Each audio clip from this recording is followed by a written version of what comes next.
Hey everyone, what you're getting ready to see is a condensed, edited version of some of the live stream highlights. In this clip, we talk a lot about game development and the games industry, and it was such a great conversation, I wanted to edit it down and post it here on YouTube. So I hope you enjoy.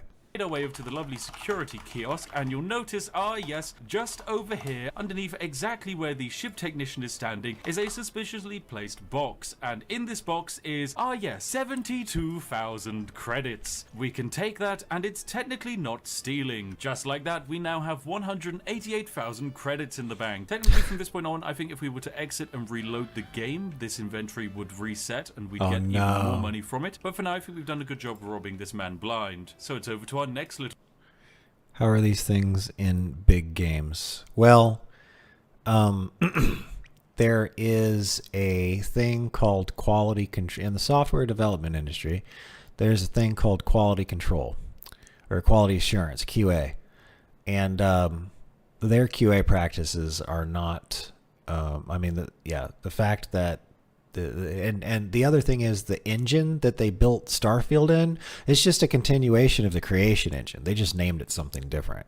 So the underlying foundational technology upon which this games engine is built on is from Morrowind. So it's from the late 90s, and they just keep updating and updating and updating it.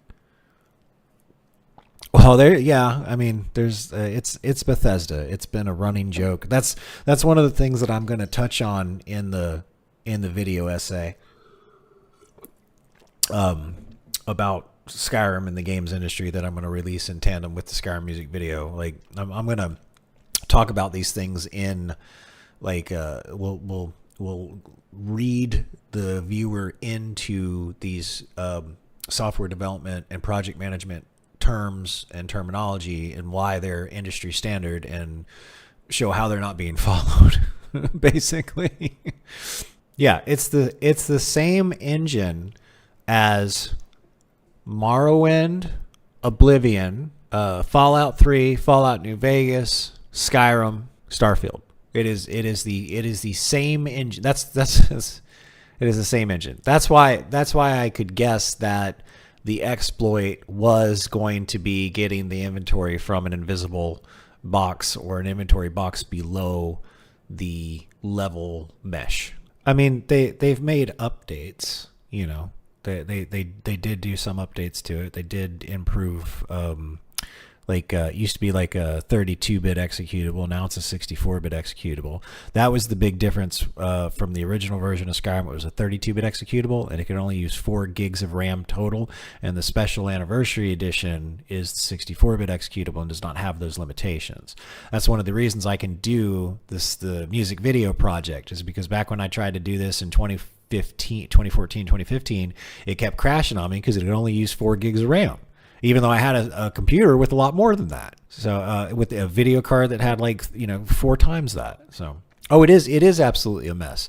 And the business decision behind it is that Bethesda doesn't want to share 5% of its they don't want to pay Unreal Engine. It's basically that. They don't want to pay 5% to use Unreal Engine. I don't, and probably a point of pride on all this other kind of crap. They can't really admit that they need to, that's why I switched off of Vegas for a video editor, is because that thing is so old. It's just designed in a certain way that it's not going to have some of the modern features that I have in DaVinci Resolve. That's why I switched over to DaVinci Resolve, because it wasn't started as a software project in the late 90s like Vegas was. Developing a new graphics engine and a physics engine and a shader engine for your company would cost a hell of a lot more money. So it's just basically they're just going to use I think that's also one of the reasons why they've kind of moved over Bethesda seems like more focused on making sure their stuff is on console now. And that is evidenced by the UI in Skyrim,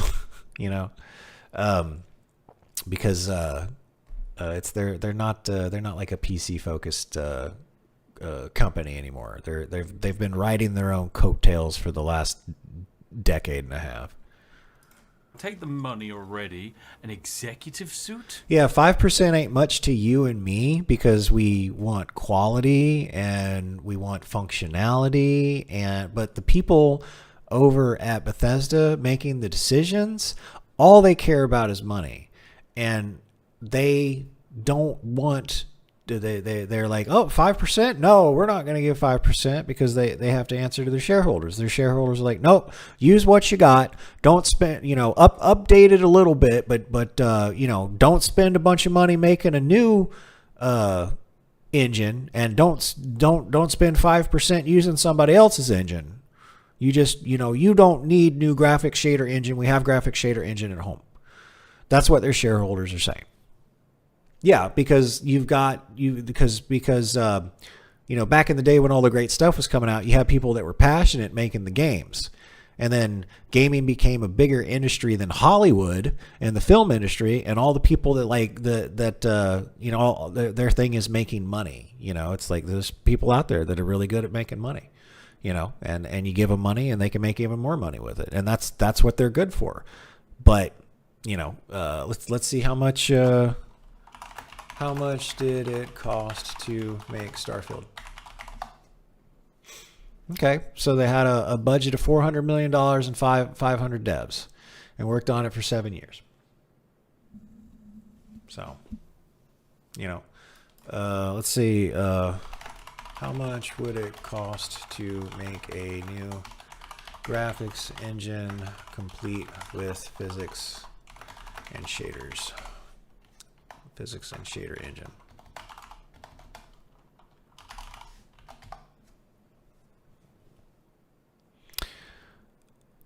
It would cost millions. It would cost millions of dollars to make a new graphics and shader engine. So that's why they keep using what they've got, and their shareholders won't. I've already said that. All right. Anyway, because it costs a buttload to make all that stuff from scratch. Well,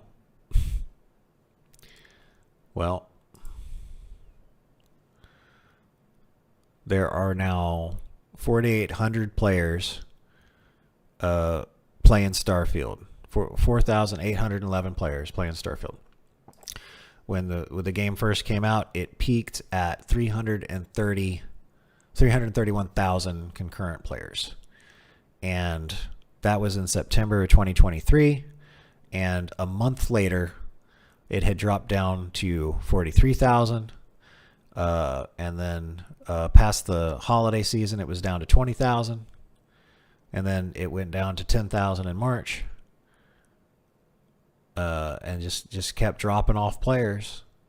And, that's all right. So 300, let's do the math. So let's say, where are the app ID, DLC, sales, store data, followers, owner estimations. All right, so let's lowball it. So owner estimations, 2.5 million copies. So just 3 million copies. So how much was the game? $60. So if a game costs $60 and the company that made it sold 3 million copies, how much, this is not profit, how much revenue is that?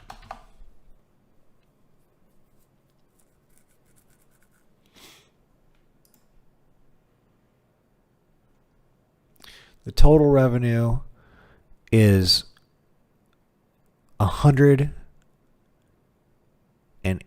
million. Now, how much did we say it costs to? How much?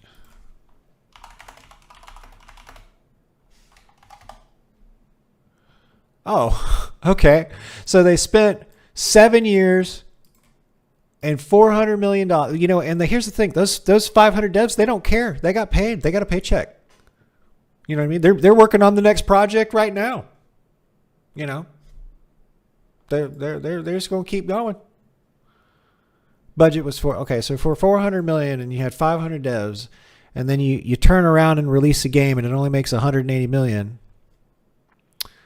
You know, it's like Hollywood. They're doing the same thing Hollywood is. They're just producing. They're spending all this money and they're making slop, and the industry's just stagnant and kind of limping along right now.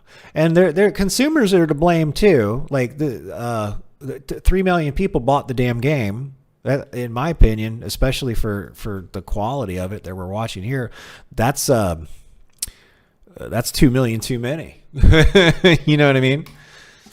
Todd, So when people need to vote with their wallets too, it's one of the sad things that there's people out there that buy the game, and then the companies think, see, we were right. There's people out there that actually like this stuff, and it's like, oh, there's just people out there that just don't know no better.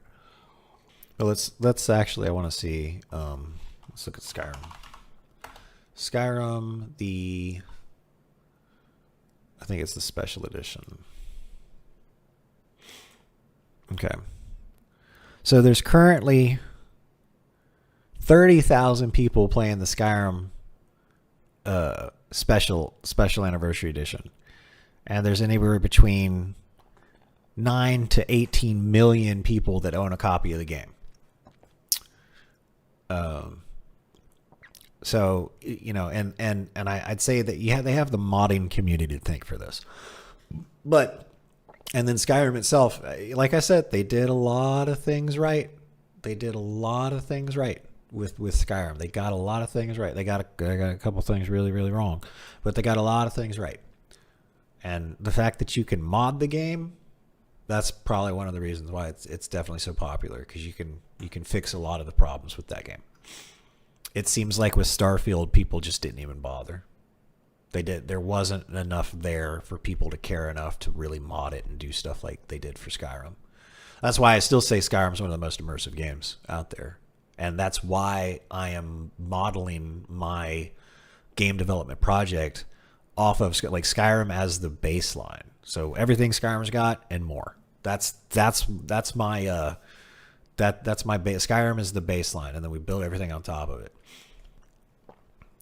And I'm so familiar with the game and modding it that was actually kind of, I mean, I as you can see, I have all the documentation that we need to, or at least the start of all the documentation that we would need to see this whole project to fruition. And believe you me, with this level of documentation, quality assurance is a thing. And this is in the software. The one thing I've observed in the software industry is people just don't document stuff as they go along. I do. And because they don't document stuff as they go along, they miss these little important details that come into play later. So you'll have somebody who'll code everything up and it'll work, but not 100% right. And then they'll write the documentation, right? And then they hand the documentation over to the bug tester, but they forgot a couple of the things because they wrote the documentation after they finished their assignment. So they hand in incomplete documentation, and now the people who are supposed to be writing up the tests for QA don't have all the facts, don't have all the different things to do, and that's why QA sucks. Well, one of the reasons. That's a scenario in which QA gets screwed over because people don't take the time to follow the correct procedure. The correct procedure is document as you go. Hidden tea chest. It's my greatest dream. All right, British people And it's not like it can't be done. I'm doing it in front of everybody's eyes on this live stream. everywhere now, rating this game a 10 out of 10. Okay, let's jump our way down here. Yep, this is solid terrain, so we can actually navigate.